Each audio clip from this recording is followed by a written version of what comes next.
Nessa hora eu sou a cruz de vocês. Loucos para ir para casa. Essa mulher é diferente, é estranha, não sei quem ela é, não. Olha para ela, não conheço mais. Vamos lá. Então, vocês estão recebendo uma premiação extraordinária pela resistência. Então, parabenizo aos que estão aqui, como os meus amigos e colegas que estão participando dessa atividade. Mas eu vou ser a cruz de vocês, não tenho o que fazer, certo? É isso mesmo. Vamos em frente. Muito bem. Então, comecemos, mais uma vez, como gosto, pelo contexto. Jesus vai dizer aos seus discípulos: se alguém quiser vir após mim, negue-se a si mesmo, tome a sua cruz e siga-me. Olha, é um verdadeiro conjunto de reflexões para todos nós. Eu sempre fiquei encucada com essa história do negar a si mesmo. Então, hoje, por exemplo, eu aprendi, vocês aprenderam, nós aprendemos com o nosso querido Simão, né? Vos nasceu. Eu sempre fiquei, por que tem isso? Vai ver que é erro de tradução. Então, hoje eu aprendi, né, com o nosso Simão. Jesus nasceu para nós, né, para realmente nos amparar e servir. E uma coisa que eu sempre também fiquei encucada é com essa expressão de Jesus: negue-se a si mesmo.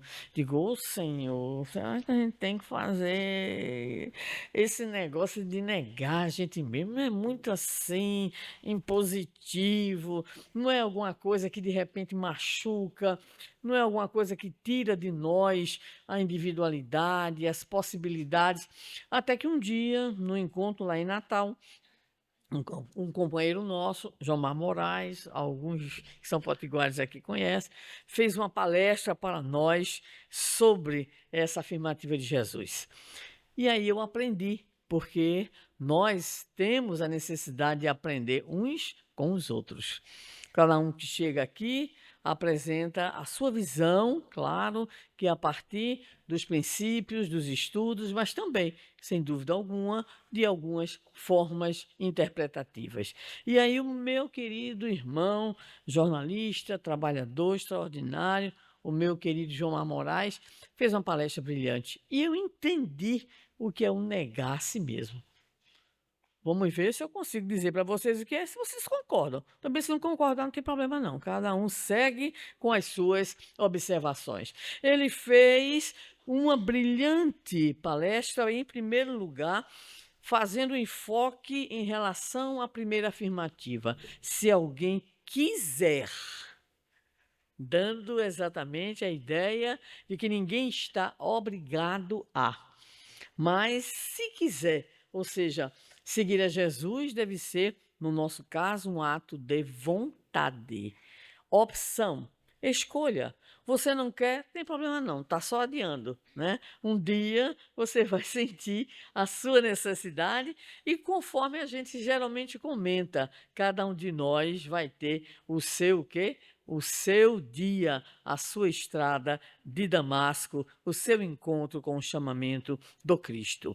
Então ele fez uma belíssima explanação sobre o querer, o ato da vontade, a opção, a escolha, e foi para aquela partezinha, né, que eu pessoalmente tinha muita dificuldade de compreender. Negue-se a si mesmo. E ele começou falando exatamente o que eu falei aqui.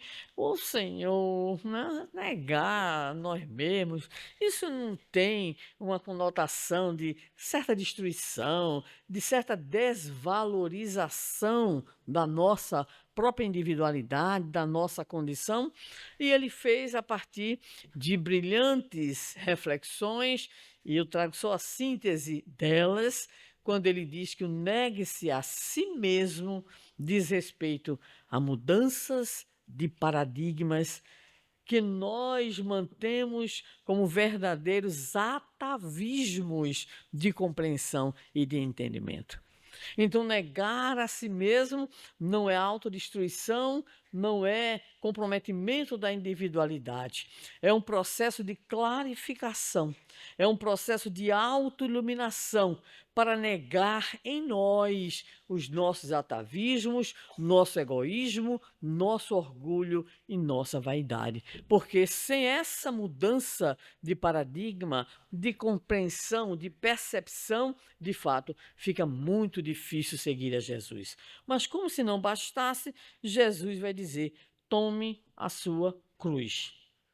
Não tinha sido crucificado. Aí que a crucificação é bem depois. Tome sua cruz. Vamos lá para a cruz. Cruz, meus irmãos, olha, são muitas as cruzes. Fizendo uma pesquisa, né, olhando, estudando, encontrei mais de 100 cruzes. E sempre simbolizando poder, orientação, instituição, grupos, né? É claro, por exemplo, aqui a gente encontra alguns que têm também cruz em futebol. Então, por exemplo, né, já se percebe que eu gosto da cruz de Malta. Tu é flamenguista. Para dar essa risadinha. Então, a cruz, ela significa muitas coisas, tá? Então, ela pode significar poder, ela pode significar uma identificação determinada, né? E tem cruz de todo tipo, de todo gênero, sempre duas, retas, nem sempre naquilo que a gente concebe como desenho, a cruz latina ou a cruz, né, que ficou como o símbolo do cristianismo, tá? Então, cruz. Vamos lá. Cada um deve tomar a sua cruz. Quando Jesus diz tomar a cruz, a gente já pode começar a arengar com Jesus. Senhor, como se não bastasse negar a nós mesmos, ainda tem uma cruz para carregar? E todos nós que estamos aqui, ou recebemos, ou já vimos um desenhozinho animado que aparece não sei quantos carregando a cruz, né?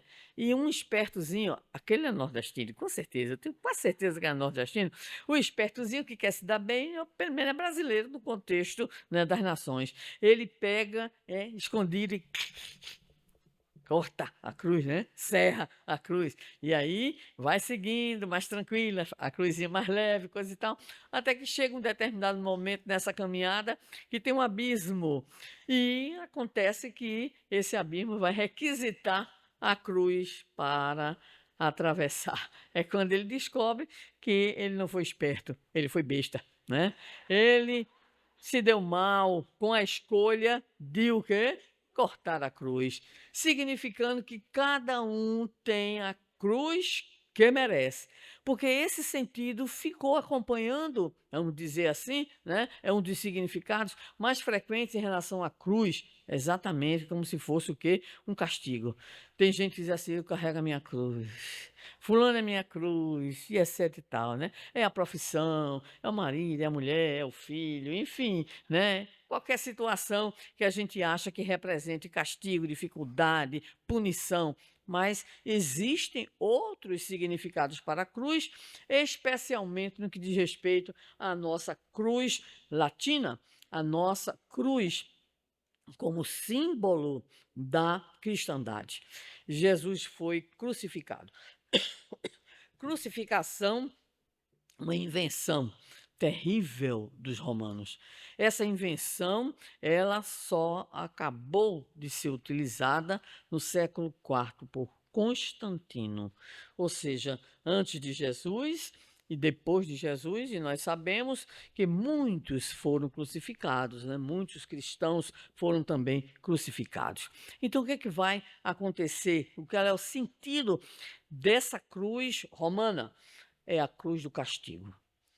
Era, diziam inclusive pensadores da própria época, o formato mais cruel e mais humilhante utilizado pelo poder romano, a crucificação.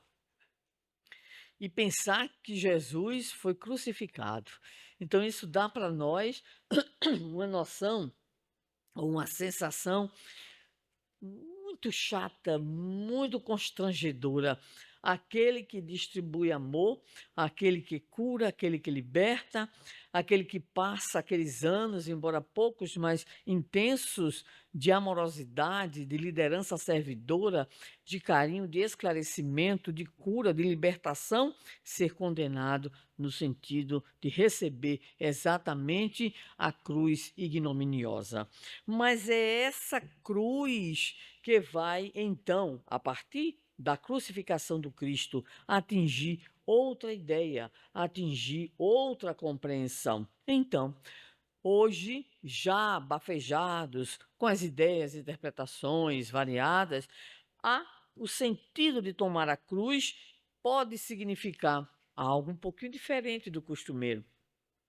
Pode significar renúncia. Alguém toma cruz no sentido de dedicação, no sentido de abnegação. Então, é um sentido diferente. Pode ser também um sentido de mudança, né?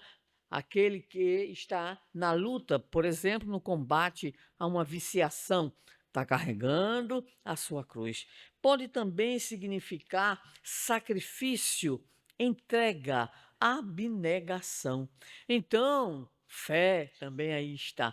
O sentido muda um pouco, ou talvez até intensamente, a partir exatamente da situação enfrentada por Jesus. Mas o que ocorre, para fechar as palavras, né? Se alguém quiser vir após mim, querer, vontade, negue-se a si mesmo, mudança de compreensão, de paradigma, tome a sua cruz, ou seja, assuma o compromisso novo. Assuma o compromisso com a nova ideia que passa a ter. Assuma de fato a condição de nova criatura a partir daquilo que o Evangelho propõe. E aí, siga-me. Seguir Jesus. Oh, coisa difícil. Muito difícil. Em razão disso, nós escolhemos uma passagem muito bela que está no livro Pontos e Contos, do Irmão X, pela psicografia do nosso Francisco Cândido Xavier. É uma mensagem que todos aqui podem buscar posteriormente e ler. Chama-se O Discípulo de Perto. O Discípulo de Perto. E acontece exatamente uma situação que era muito comum na época de Jesus, em especial junto àqueles que tinham uma leitura, uma visão de Jesus, não como o Messias, aqui já referenciado, não como alguém diferenciado em sua missão espiritual, mas como provavelmente um revolucionário, alguém que ia mudar a situação, né, ali do povo judeu em relação aos romanos. E nos conta o irmão X que um certo cidadão chamado Efraim, filho de Atade, ele soube exatamente que Jesus, ele tinha um pequeno colégio apostólico que produzia fenômenos de cura. Enfim, ele começou a se informar acerca de tudo aquilo que Jesus produzia. E aí ele começou com aquela mente imaginativa a dizer assim: esse daí deve ser realmente o rei, é aquele que vai assumir de fato a condição de condutor. É preciso, então, que eu me aproxime, que eu busque também o meu espaço. Então, com aquela cabeça cheia, né, de desejos de poder, Efraim procura Jesus. E ele tinha, no momento da sua conversa, tinha presenciado exatamente o que? A entrada vitoriosa de Jesus em Jerusalém. Aí é que ele disse, agora é que eu tenho que me aproximar dele. E aí então ele chegou para Jesus, no relato belíssimo do nosso irmão X, e disse, ardendo de idealismo: Senhor, aceita-me por discípulo, quero seguir-te igualmente. Mas, olha o mas, hein, Simão? Mas desejo um lugar mais próximo do teu peito compassivo. no popular, um oportunista. Enquanto os discípulos viviam nos coros, viviam, né, nas exigências, padecendo, o camarada chega, uma semana antes já quer exatamente o quê? Mas isso aí a gente encontra na vida, todos nós conhecemos isso, né? E aí ele ainda teve o despautério de dizer a Jesus: venho disputar-te o afeto e a companhia permanente. Só Jesus. Só Jesus. Porque se fosse a gente, hein? Um de nós, hein? A resposta estava na língua. E disse: pretendo, Senhor, pertencer-te de alma e coração. Meu Pai. Quanta ilusão, quanta esperteza. Jesus, como bom pastor, que conhece as suas ovelhas, e não só as ovelhas, e os carneiros também, olhou para ele, né? E disse: tô bem, né? Disse assim: Efraim, eu tenho muitos seguidores de longe. Olha aí, prestemos atenção. Aspirarás, porventura, à posição de discípulo de perto? Jesus ainda deu para ele uma opção. Você quer ser de longe ou você quer ser de perto? O que é que vocês acham que ele escolheu?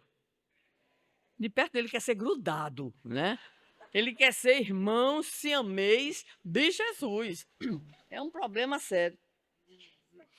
Jesus olha para ele e, como bom pastor que conhece as suas ovelhas e carneiros, Jesus vai dizer para ele que o seguir, ou seja, o carregar a cruz, nesse sentido, tem uma adequação aí à escolha, é de longe ou é de perto. E Jesus enuncia então o que é muito interessante, não deixem de consultar a página, o discípulo de perto. Jesus começa: Efraim, o aprendiz de longe pode crer e descrer, abordando a verdade ou esquecendo. Não tem muito compromisso, né? Mas, oh meu Deus, esse mas é terrível. Mas o discípulo de perto empenhará a própria vida na execução da divina vontade. Toma! Essa foi a primeira. Eu acho que logo na primeira, Efraim começou a murchar. Começou a virar maracujá, murcho.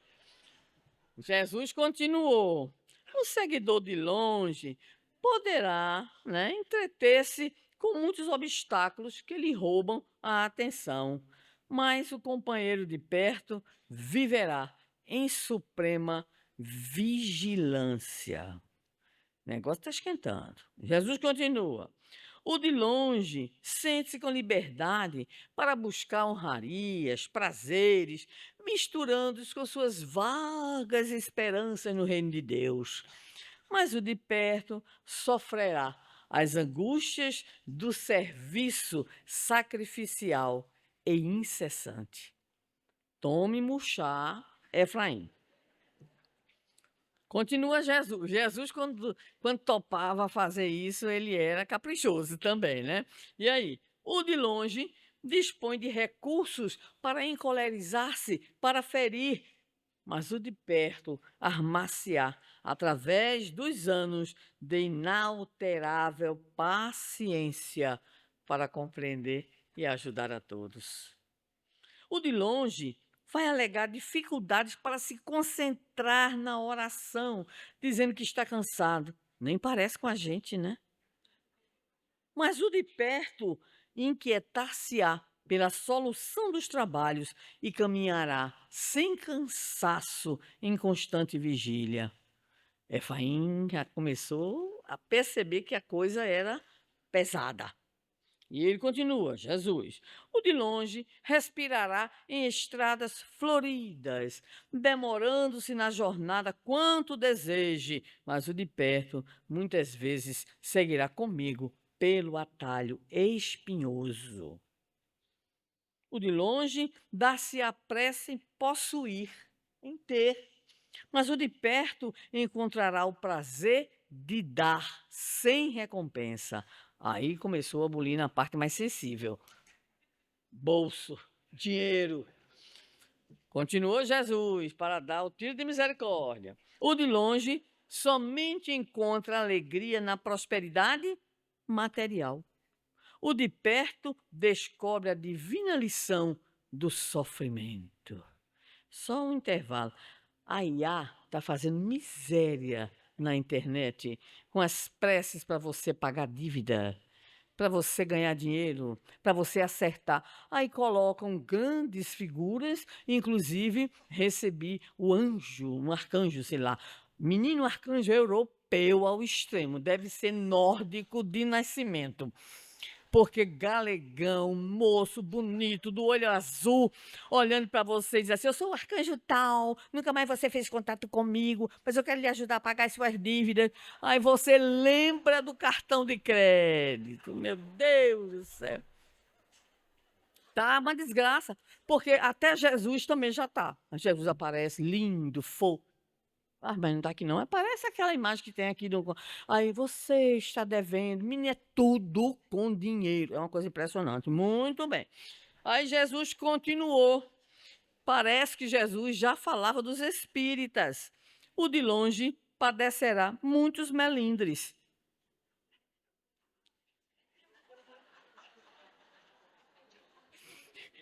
Eu tenho um amigo que eu fiz ele ingressar na tarefa da divulgação. Ele disse assim: eu quero lhe agradecer, Sandra, porque você me inseriu aí em palestras, mas eu quero dizer a você que o que eu mais agradeço a você é ter descoberto o sentido de uma palavra ao vivo e a cores. Eu disse: que palavra? Ele disse: Melinda.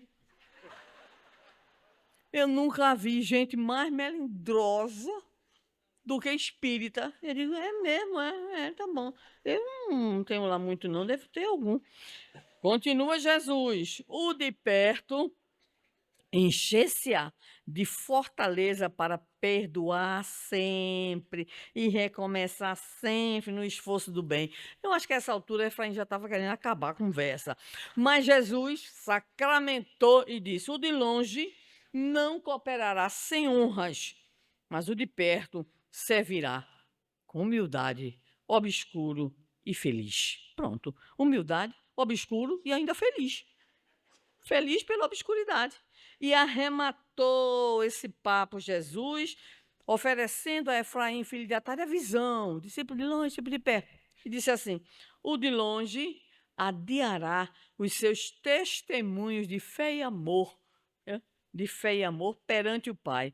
O de perto estará sempre pronto a aceitar o martírio em obediência aos celestes desígnios. Após longa pausa, onde observava Efraim transmudado em um maracujá, perguntou para ele assim: aceitarás? Aceitarás mesmo assim? Efraim, filho de Atade, candidato a ser um discípulo de perto, depois de ouvir todos os esclarecimentos de Jesus, olhou para ele, refletiu e exclamou: Senhor, os teus ensinos me deslumbram. Ainda teve essa ousadia. Vou à casa de Deus agradecer ao Santo dos Santos e volto dentro de 1 hora.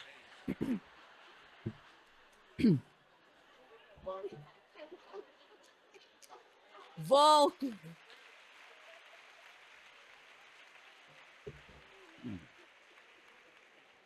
Volto dentro de 1 hora, a fim de abraçar-te, o sublime apostolado. E olha a mentira, sob juramento. Conclusão do irmão X. Jesus aceitou-lhe o amplexo, efusivo e ruidoso, aquele que vai ploc, ploc, ploc nas costas. Bem, despediu-se dele, sorrindo. Mas Efraim, filho de Atade, o que é que vocês acham? Vocês podem terminar. Efraim, filho de Atade, nunca mais voltou.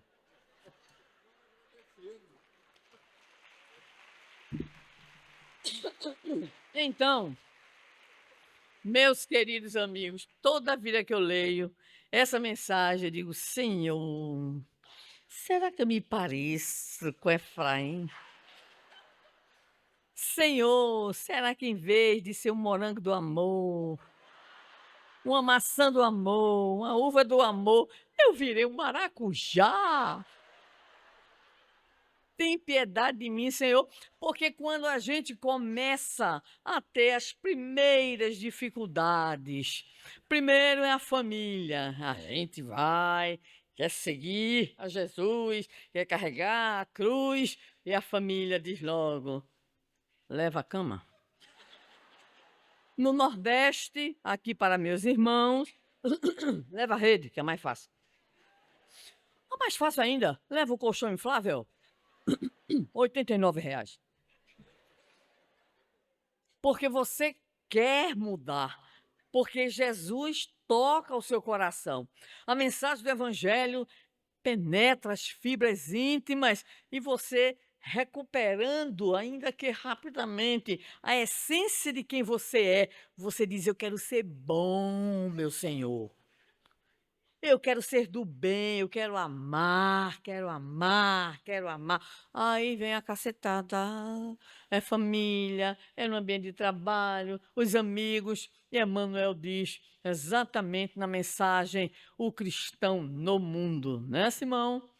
Que muitos têm essa vontade. E quando começa as lapadas, claro que Emmanuel não falou nisso, tá? Quando começam as dificuldades, as cobranças, a criatura volta de novo. Não consegue. Porque está muito claro para nós que aquele que decide seguir a Jesus e tomar o seu compromisso, que é a cruz do compromisso, a cruz da abnegação, a cruz da mudança, da transformação, vai enfrentar exatamente a crítica. Menino, olha para ali. Olha para a criatura. Olha para a criatura. Aí sempre tem aquele que vai dizer: pois é, parece santa, mas não é. Ah, olha ali, aquele outro, tá tão metido, só vive na casa espírita, segunda, quarta, sexta, ainda vai no domingo, né? E aí você começa a receber exatamente, né, o que Emmanuel diz, a cobrança. Claro que a gente tem que seguir a Jesus, está lá em Lucas, para nós, a sabedoria do Mestre. Primeiro a erva, depois a espiga. E por último, o grão cheio na espiga. Isso é processo. Então, nós estamos como candidatos a encontrarmos essa nova criatura que está em nós. Nova criatura, diz Paulo, se torna aquele que conhece a Jesus.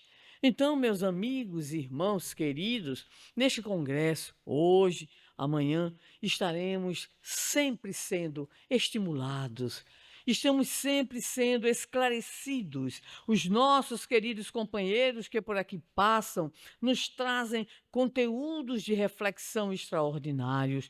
Então, tomar a cruz não significa castigo, não significa aquele sofrimento ímpar, mas significa assumir o compromisso de renovação, o compromisso de transformação. Espíritas imperfeitos, sim, mas nos esforçando em nosso dia a dia, pelo estudo, pela meditação, pelo autoconhecimento, mas principalmente pela prática do bem em todos os ambientes onde estejamos. E isto daí é o roteiro para nosso processo de compromisso efetivo, porque só pode comprometer-se com uma causa quem primeiro vê a amplitude dessa causa. Quando nós nos enfronhamos no compromisso com Jesus, a primeira ideia, a primeira compreensão é que Jesus não é nosso, Jesus não é meu, não é seu, não é de nenhuma religião. Jesus é universal. A sua mensagem, a mensagem do Evangelho, é mensagem que vai atingir a todos, conforme dizíamos hoje pela manhã, porque esse Messias, que é o Mestre Jesus, enviou ao longo dos séculos os seus mensageiros para alertarem, para ensinarem, e alguns deles conseguiram fazer muito bem, outros com as suas dificuldades, na condição de espíritos com compromissos, mas nem sempre na condição de espíritos verdadeiramente crísticos, como ouvimos hoje com o nosso Haroldo. Mas Jesus manda para nós constantemente os chamados. Mais uma vez, buscamos Emmanuel, que nos diz na sua obra, né, a coleção Fonte Viva, que o Senhor nos envia constantemente os chamados. Mas a nossa reação diante dos chamados, ela é muito interessante, ela é diversa. Ora, nos mantemos distraídos. O Senhor chama, chama e chama, e a gente não vê, não percebi, não compreendi, não olhei. Ou então a gente entra, ou a gente parece que vai aceitar o compromisso com as exigências.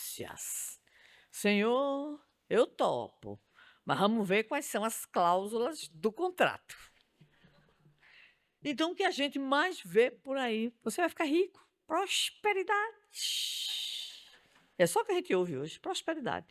É típico do povo endividado, mas tudo bem, vamos lá, né? Aí, prosperidade. E que mais? Saúde, felicidade, né? Doença nenhuma. Quando a gente adoece, e doença complicada, em especial nós, né, expositores, explanadores, conversadores da doutrina espírita, sempre aparece quem pergunta, mas olha, aí apareceu essa doença X, essa doença Y, essa doença Z. E eu comentava com as minhas anjas, né, potiguares, que depois de um câncer, que é 3 anos e meio de câncer, então ainda tem gente que olha para mim com uma cara de surpresa, como que diz assim, tá viva ainda a alma. O problema não é se admirar que eu estou viva, bem, até gorduchinha, por sinal engordei 1 quilo aqui, pelo amor de Deus. É falta de caridade, Marluce, conosco, tá? Mas ainda é a segunda pergunta que virá. Essa é terrível. Ainda está na federação? E eu respondo, eu continuo sendo uma profunda necessitada do trabalho que a federação me proporciona realizar.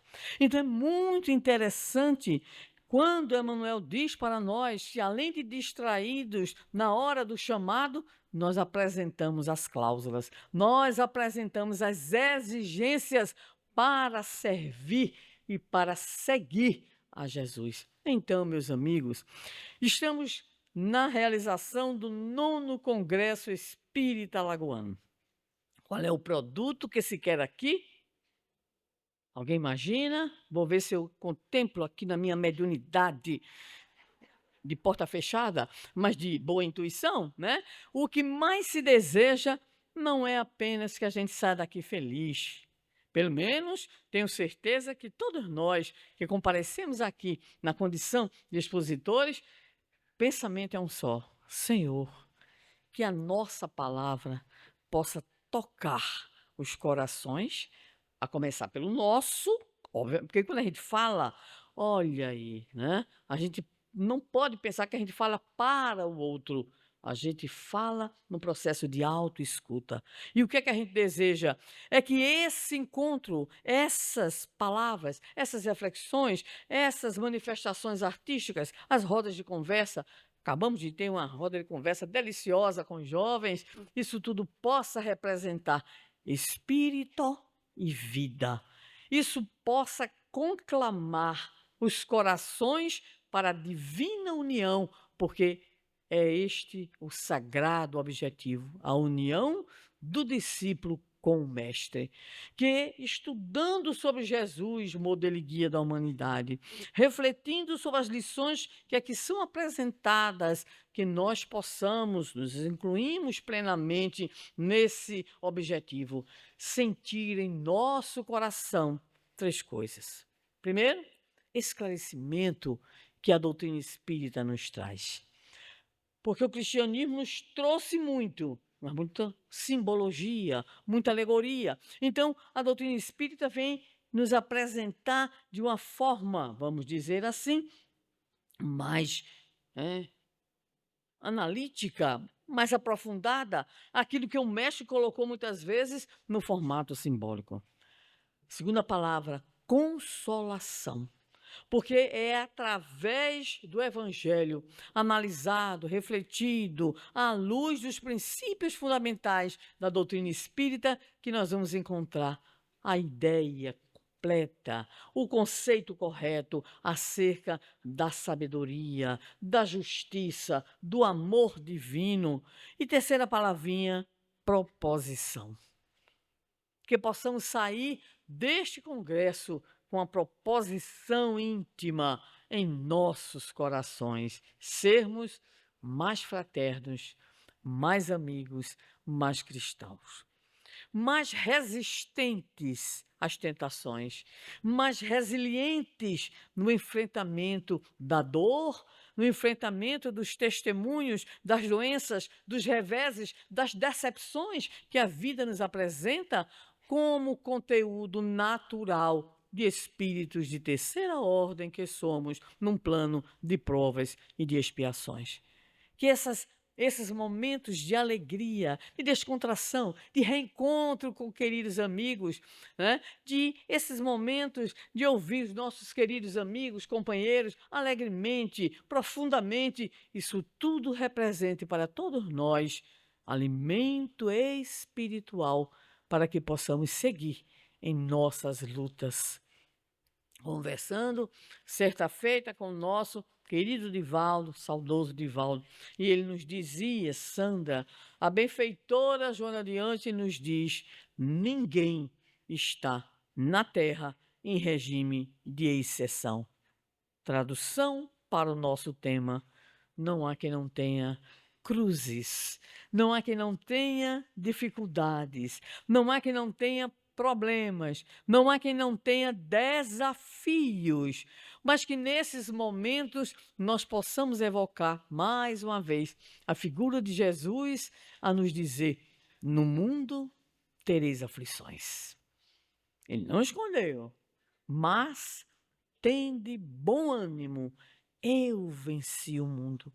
E nós somos convidados, meus queridos e estimados irmãos, a vencer o mundo, vencendo a nós, vencendo os nossos atavismos, vencendo as nossas complicações, as nossas dificuldades, as nossas interpretações tendenciosas, as nossas buscas de realizações daquilo que não merecemos. Que possamos, então, sair do 9º Congresso Espírita Alagoano, refinando em nossa intimidade o desejo sincero de trabalhar e de servir, e que nos momentos mais difíceis que estejamos a vivenciar em nossa experiência cotidiana, nós possamos evocar o Senhor a nos dizer, vinde a mim, todos vós, que vos achais aflitos e sobrecarregados, e eu vos aliviarei. Tomai sobre vós o meu jugo e aprendei comigo que sou manso e humilde de coração, porque suave é o meu jugo e leve o meu fardo. Este fardo, que é a nossa cruz, ele se tornará cada vez mais leve, quanto mais compreendermos a conotação pedagógica da dor, a conotação pedagógica da reencarnação. E cada vez mais aprenderemos a dizer, bendito seja, Senhor, o teu evangelho de luz. Bendita seja a doutrina que nos esclarece, nos consola e nos apresenta a eternidade, a imortalidade triunfante e a perfectibilidade à qual estamos todos benditamente condenados no bom sentido da palavra. Sigamos, pois, para a frente, para o alto, na certeza de que não estamos sós de forma alguma. Que Jesus nos abençoe e como nós viajamos amanhã, peço preces para aguentar 10 horas de carro. Muito obrigada.